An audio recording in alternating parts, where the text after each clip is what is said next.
All right, we're here for our weekly installment of Coach's Corner, here for a season wrap-up, joined this morning by head coach of the baseball team, Michael Blevins. Coach, thanks for coming. Finished up the season last week, obviously. Just to start off, just kind of give the viewers an overall grade for your season in your mind. If I were to grade my season, it'd be an F. Probably the most frustrating season of my decade here at OCU. It was weird.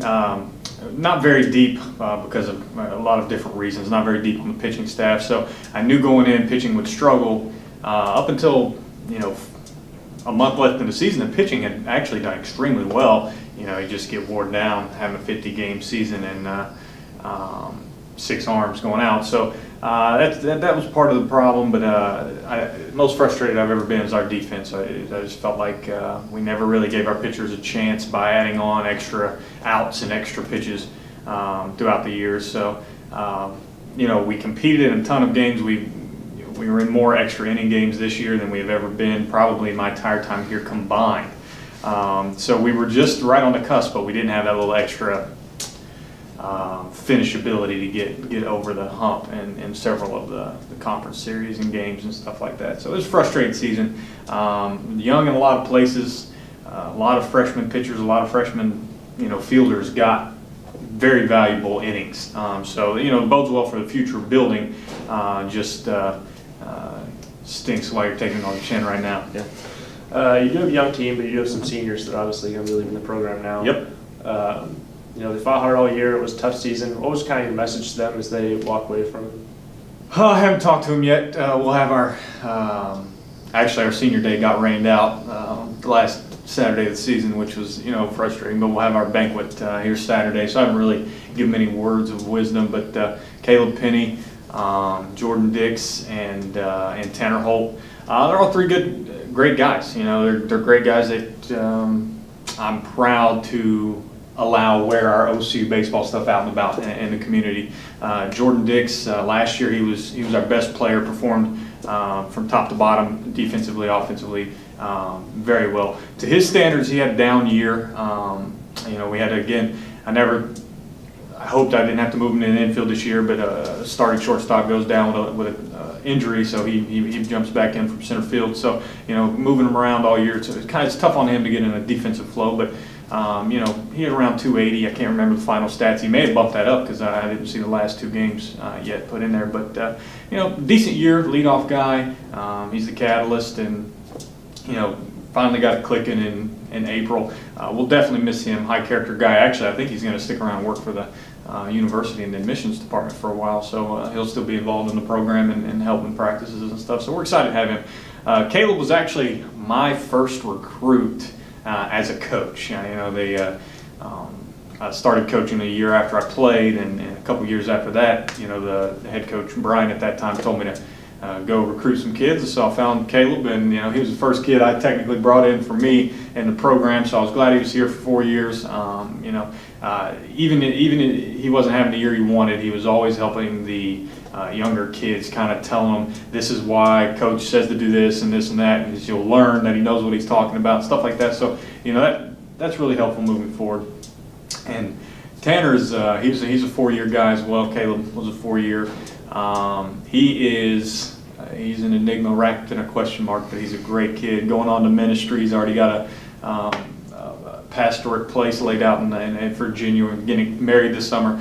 Again, 3 just high-quality kids that played this year. Actually, one of our student assistant, William Brown Lewis, he lost. He had been in school for too long to play this year as a pitcher. Great guy. Was at every practice, was at every game. I can't say enough for Brown, how much we enjoyed having him around as well. So he didn't help us on the field, but he helped us with all the things off the field as well. So I wanted to mention him. I did mention the young staff. As you look back on this past year, name somebody, freshman through junior, who really impressed you and who you're really looking forward to building on that next year. Brandon Folkerette, he pitched extremely well. He had, you look at the stats, everybody's ERA is inflated because they were just so tired at the end of the year. But I told him it's not about that. He pitched extremely well. Matter of fact, he had a 1-hitter into the 6th inning against Pikeville, one of the better teams that we saw midweek. He pitched extremely well in the last series against West Virginia Tech. As soon as we take him out, the game balloons because of pitch count. But he pitched extremely well. But he's an all-around good player. He's a heck of a defensive catcher right now. In his junior senior year, where he'll probably end up being our starting catcher. But he's a fantastic pitcher as well. So it's funny how those two things combine for him. Logan Hill's a freshman pitcher as well. He's got all the talent in the world. He will be once he learns how to live low. Kids in high school that can throw hard come in, and they in high school, it doesn't matter where it goes, you're going to get at least 6 outs through the lineup if you throw hard. In our level and in our conference, kids do damage with those pitches. So as soon as he learns to live low, he's going to be lights out for us. Logan Webb, I can't say enough good things about him. He's a junior this year. He came in actually his freshman year off of Tommy John, so he set his whole freshman year redshirted, and he's just been in the program technically for 4 years now, as 3 full years, and he was a leader. He's our team MVP.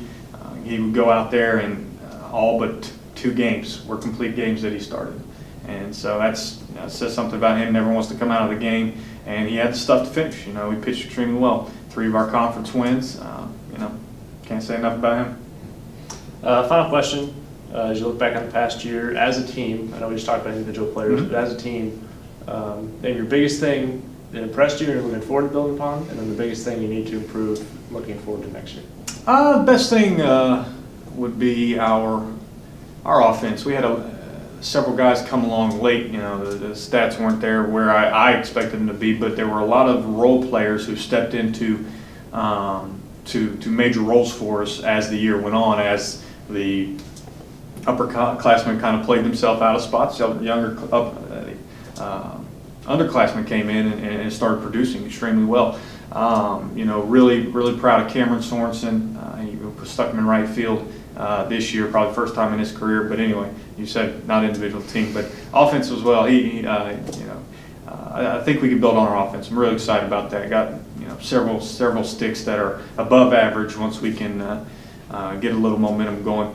I think the biggest thing we got to improve upon is our defense. That's what had me pulling my hair out, and I wasn't a defensive aficionado, by any stretch of the imagination. But it was a very trying year as a coach, watching the defense just continually give up outs and things such as that. So we'll get that fixed. That's repetition, confidence. We've got a lot of freshmen playing in a lot of big spots for us. So as we move forward, I think we got to improve on that.